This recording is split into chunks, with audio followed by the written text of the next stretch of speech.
because the consequences was quite marked. Yeah, two people die, and then of course the Ebola would spread a lot out into other parts as well. Yeah. Anyone want to talk about it? Hello. Yeah. Yes. From my perspective, it's the same as explained in the Korean EM theory. So the three patient and their family believe their interpretive understanding is that they did folk practice like non-professional shaman to Mm, relieve the disease. mm, But the doctors, they believe that the patients be professional tenants. But mm, as explained medically, there might be some misunderstanding or the doctors or nurses not explaining the patient and mm. families about it is a very contagious disease. Yeah. Yeah. Contagious. Yeah, yeah. Of course, Page, the family, in this case, the family took them out, yeah, escaped from the center. The family probably did not understand about the seriousness of Ebola. Okay, what would it do? And they just wanted to get their family to be killed by religious ritual rather than Yeah, being whole or being held in the quarantine place. Yeah. So that different EM that you mentioned. Yeah. So different EM is about one is the professional sector, another one is the folk sector. So the family believe more in the folk sector. That's why they just took them to escape. Yeah. That's very good. Yeah. So you can see that, like when people do see things differently, the way they seek healthcare, the way they manage things will be quite different. But then, like some of you might say that this is a good example of, when you don't understand things properly, it can lead to the consequences, like people die. Yeah, because they did not have the access to health care for sure. Any other issue that you can think of in this case? Because as I said, Ebola is back again. Hello, What? Arjan. Yeah, okay, I mean, okay. Yeah, Arjan, I have one question before Yeah. talking about this scenario. We as a clinician professional has the problem dealing with the follower of folk uh, like fortune teller traditional medicine practice. Uh, then we have problems. Honestly, I have also problem with traditional medicine, Mm, and so is there any way to solve to deal with those kinds of community? Um, uh, because lots of difficulty to treat to get treatments with both method, traditional method and modern medicine. mm, So in this scenario, I can understand the nature, the feeling of their family.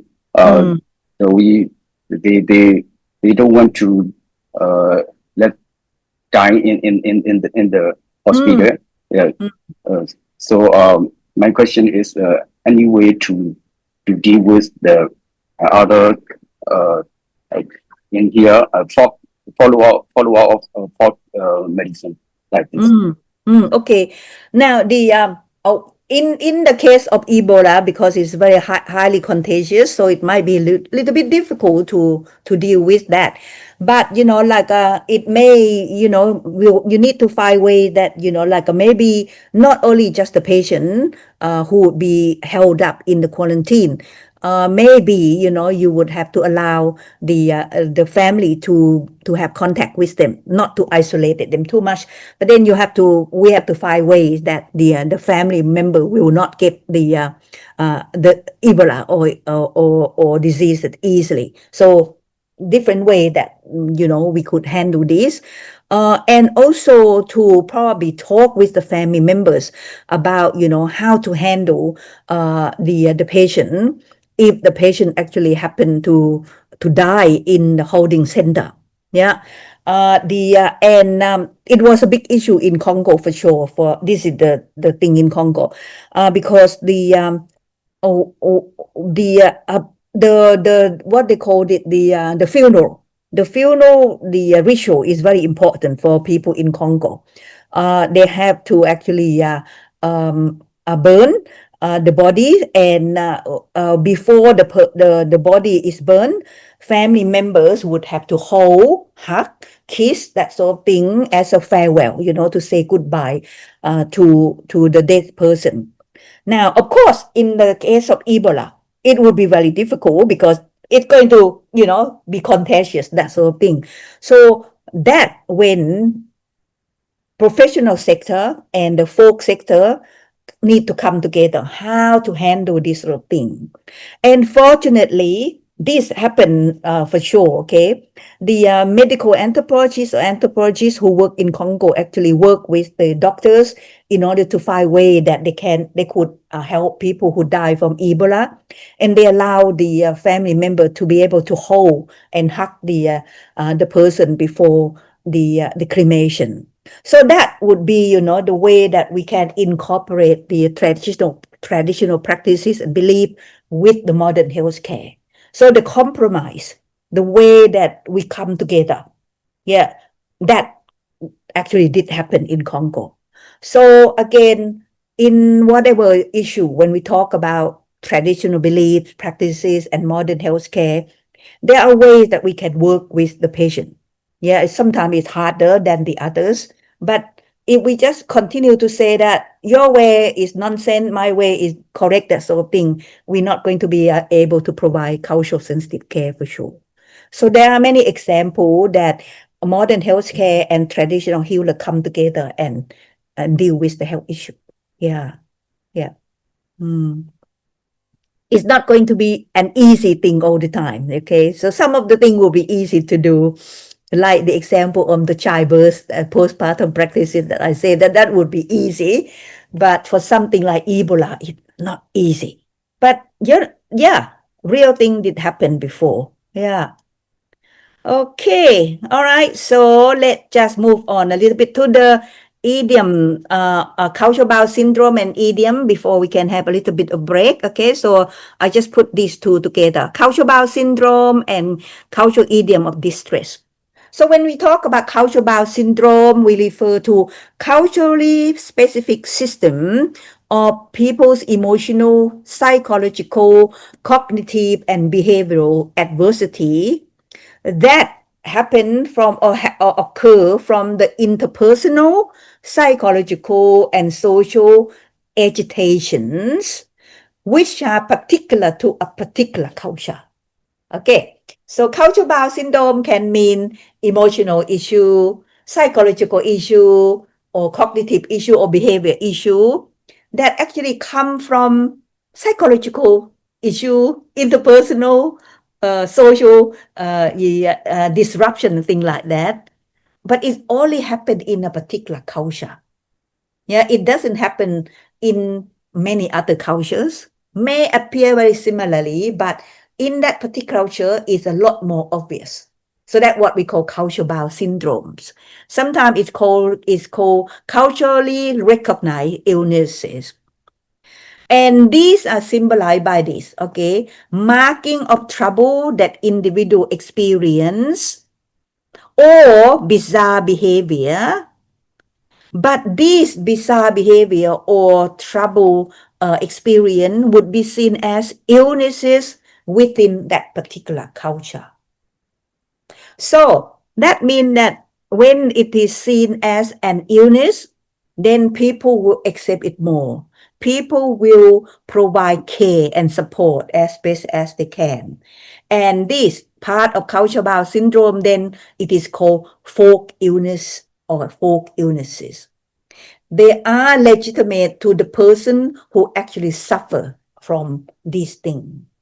So that a general idea about culture bound syndrome, okay, can be anything, but look a bit bizarre, look a bit odd in a way, but people in that particular culture see that as an illness, and therefore it is legitimate for the person to have. So when we talk about this, normally what happens, is it has symbolic meanings. Yeah. For both the individual who suffer them and also family members. So quite often it happened because of the social matter, like tension in relationship with other people or the community, or sometimes tension with the environment, and sometimes with supernatural beings. So that means that if the person exhibit or show antisocial emotion and social conflict in the society, then it is acceptable. It is an illness, and it's not the person's fault, but it's the illness that happened to that person. So it is culturally recognized pattern way, and that's what we mean culture bound syndrome. Most of the time it's not just about like you feel sick and that sort of thing, but it's more like emotional, more like psychological issue. So some example when we talk about this, okay, like soul loss or spirit possession in Africa and Asia, that would be culture bound syndrome. Yeah. So with the soul loss, I will come back to this later on. But spirit possession, you see that's quite common in Asia and in Africa. In China, penis trinket or coral, that happen mainly with Chinese men. Extreme anxiety about loss of semen in the urine, and this is called the yak in India. Okay, so that one. Or magical flight sasto, that happened a lot in Japan. Startle matching syndrome is called LATA. It happens a lot in Malaysia. Or sudden violent attack on people or animal and animated objects is called amok in Malaysia. In Africa or the Caribbean, voodoo deaths. Deaths follow a curse from a sorcerer. And nightmare attack or death. And this happen more among the Hmong who actually have migrated to the US, and even Hmong in Laos. People went to bed and then just die. Okay, so these are example of culture bound syndrome. As I said, sometimes it's not, most of the time it's not physical thing, but it's more like spirit, more like emotional, psychological, behavioral, and so on. So these are the things, and you can see that things like this happen in particular area of the world, not everywhere, like Coro in China. Okay, Sasto in Spain, Lada and Amok in Malaysia. You don't really see it in other part. You might see some, but not a lot like in Malaysia and so on. So these are the culture bound syndrome. Yeah. So when people experience things like this, it is seen as an illness, and people will provide support and care to those people so that they can get better. So that the culture bound syndrome. Now then, in closely related to that is the cultural idiom of illness. Here, very similar. In a way, it refers to socially and culturally resonant means of experiencing and expressing distress in local world. So culture bound syndrome can be anything like soul loss, semen loss, and so on. But when we talk about idiom or distress, it's about how people express their distress in their local setting. It again very similar to culture bound syndrome. It's used as a cultural sanction way for people to express dissatisfaction with their position or role in a particular time, and sometimes in a particular culture. So most of the time, they are means for people to deliberate their distress that may not have any particular symptoms at all. Yeah.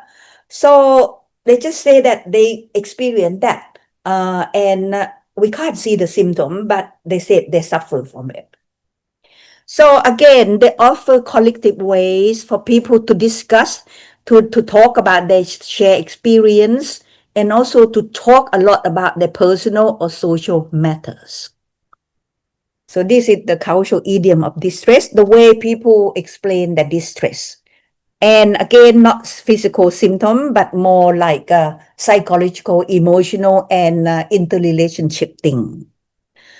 So it's can be used as a way for people to articulate difficulties of their life and then link explanation of their suffering to personal and cultural meanings.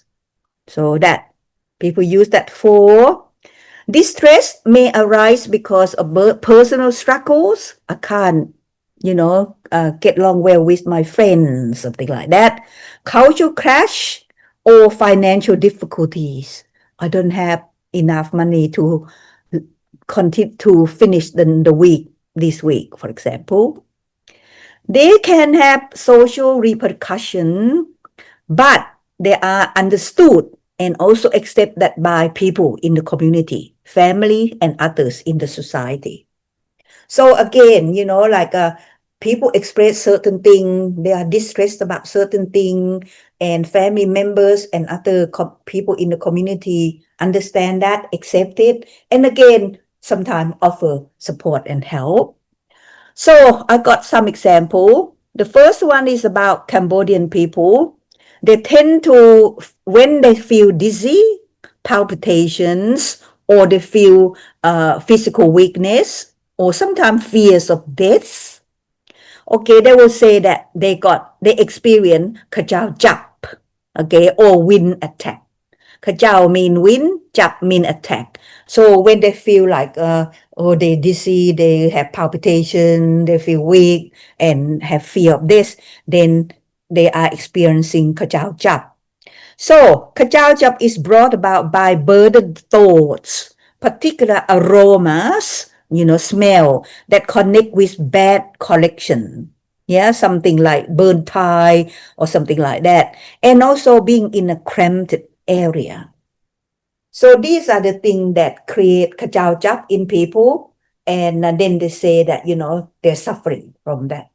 And normally, as I said, is the way that they can express their distress.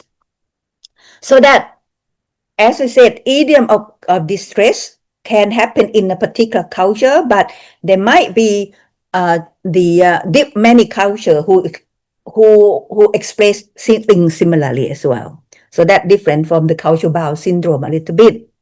Now that the Cambodian one, I'm glad that we got a Japanese gentleman. So I'm going to talk about this. Let me see your name. Tesuro-san. Okay. All right. So let me just go back to the slide. Okay. So hikikomori. Okay. Hikikomori. So I expect you are familiar with this. So hikikomori is the commonly experienced by Japanese young people. So this slide I just explained a lot here. So it is a social withdrawal phenomenon that again affect many people. What happened is that these people would shut themselves in the room, often in their own family home for so many months or sometimes years, and they would not participate in any social function or take any responsibility. And it actually has become a public health concern in Japan, but as I highlight in purple, affect mostly young men. Okay, and just remember this because I'm going to show you something else. Now, there are a few explanations about hikikomori. So socially, it reflects problems within contemporary society of Japan. Things like nuclearization of family, urbanization, and loss of community, impact of the internet, problems with schools, like academic pressure in particular, bullying, and so on, and also instability of the job market for young people. So that's social issue. Culturally, hikikomori is seen as to be influenced by ame. It is a deep-rooted Japanese cultural values that one should be in harmony with others and often depends on and endlessly seeks affection and help from others. So that's the cultural part. Now, sociologically, it can be seen as behaviors of young people who transgress the Japanese cultural norm of strong determinant and academic and professional achievement among young people. Okay, so the issue is that it's the social withdrawal phenomenon. It affects lots of people, but mainly young men. And there are a few ways that we can explain this from the academic point of view, include social issue, cultural issue, and from the sociological perspective that young people want to, to break out from the circle of Japanese culture. So that one. Now, what I want to bring back is that hikikomori is more prevalent among young men. This is very big issue or important issue, and I want to ask that why? What can explain this? It also affect women, okay, and older men, but not as many as young men. So literature has explained this, that the overrepresentation of males contributes to advocating a cultural and social determination in this syndrome because boys have to undergo greater requirements and stronger pressure to succeed than do girls in modern Japanese society. And this is the reason why the young Japanese men suffer a lot from hikikomori. Okay, Tatsuro-san, what do you think about the theory that I just talked about? Hello, Yeah, Achan. yeah, I think that in old days, I mean, before the World War II, they had a big community, as you mentioned. They have big family and social, the cooperation between among the community is quite well acting. But after World War, the family is very small. yeah, Parents and one or two children. yeah, So, yeah, they have there are less informal support from the society community. And on the other hand, the social pressure, I mean the academic pressure. So, yeah, after the World War II, the barrier, I mean, the social barrier is broken. So it means that all the student is equally. So yes, the only one the scale is how they get a good point in the school, and they had to study yeah, get enter the good school. yeah, So that's a big pressure to the young, especially the boys. yeah, yeah, yeah, Traditionally, yeah, Japanese, yeah, as many Asian country, Japanese has, yeah, boys should get greater and should yeah, be get a good job. Yeah, yeah, so the yeah, pressure is very very strong. yeah. So The I think, pressure is very strong. Yeah. yeah. So that such pressure, yeah. Some guy, yeah, study hard and get enter the good school and get a good job. But if the boys who cannot may, to do such hardworking study, so that they shut down. Once shut Yeah, down, yeah, so separate and yeah, no support in yeah, after the World War. So yeah, the no support and the only they can do is staying in the yeah, one room yeah, and yeah. even separated by the not only the by social community but also the or even the family. They That's true. separated. Yeah. Yeah, that's true. Yeah, it still happen a lot nowadays. Yeah, Yeah, yeah, yeah. yeah, Yeah, yeah, yeah. actually, I have some real cases, such cases. They said that even for years, the hikikomori boys just doesn't speak even with Mm, we talk with the family. yeah, Mm. yeah. Some cases are quite the serious, I would say. Yeah, Yeah. So it still happen, and I think that this is the way that young people in Japan express their distress. yeah, Yeah, yeah. and they just can't find way that they can get away with that. So it become the cultural idiom of distress that we Mm. talk about. Yeah, which is very sad in a way. Yeah. Thank you, Tetsuro-san. So good. All right, we nearly finished the first part. So the we talk about this is the Japanese in Japanese culture. So let just have a look. Now this cultural idiom of distress that many people in many society actually experience. Okay. The term they use might be different, but the idea is the same thing. It's called thinking too much syndrome. Okay, how many of you have got this? I would say sometimes I got that too. Think too much. Okay, overthinking. So you can see that in many society like Thailand, we call kid mark, yeah, but think too much. In Laos, we also got that kid lie. Okay, so in Vietnamese, we also got that.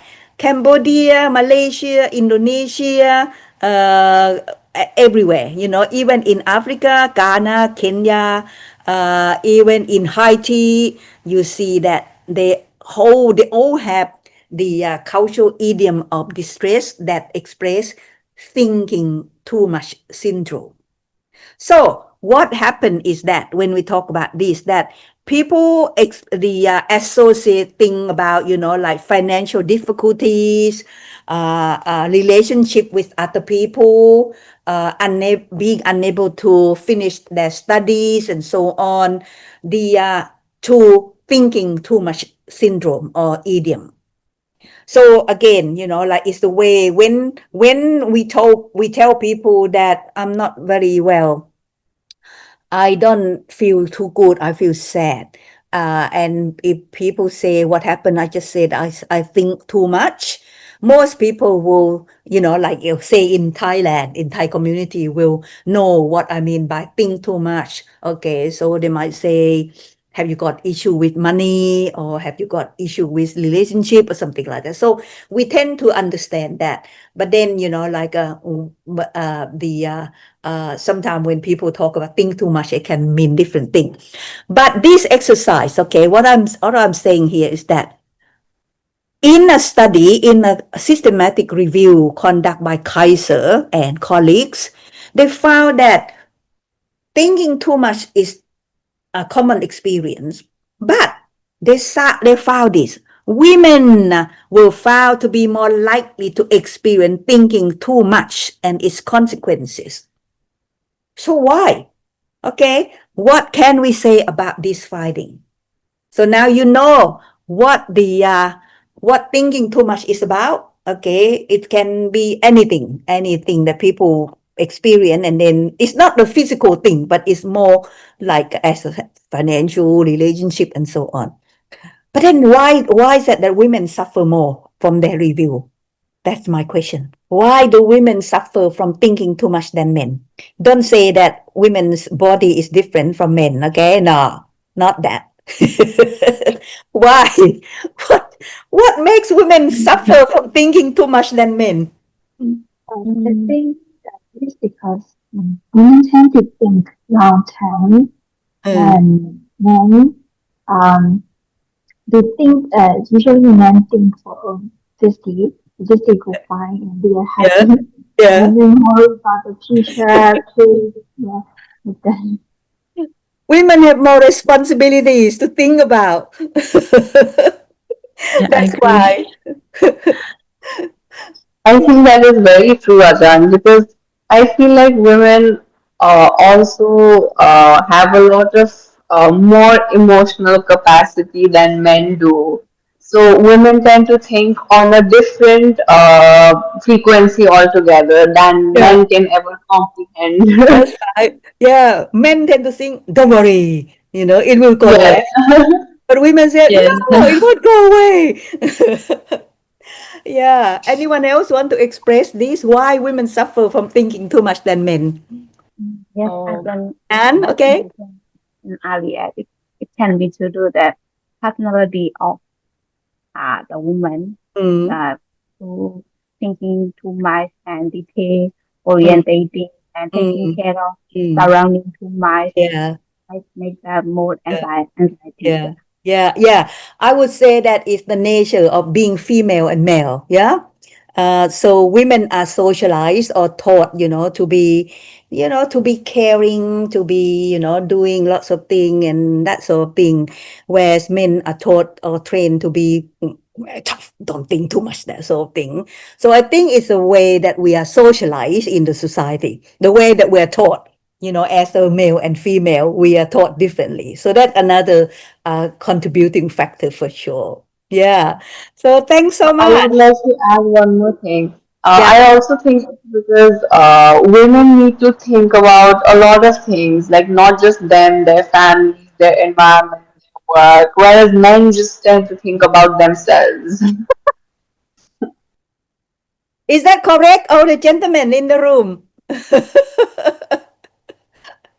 Yes, most of the time. May not be true for everyone, but yes, most of the time it's like that. Yeah. Thank you. Okay, I think we just stop here, yeah? And now we just have a break. Let me just come back to this. Yeah, I think that's it. And then we come back to the second part on the qualitative research and its role in cultural determinant of health. So what's the time?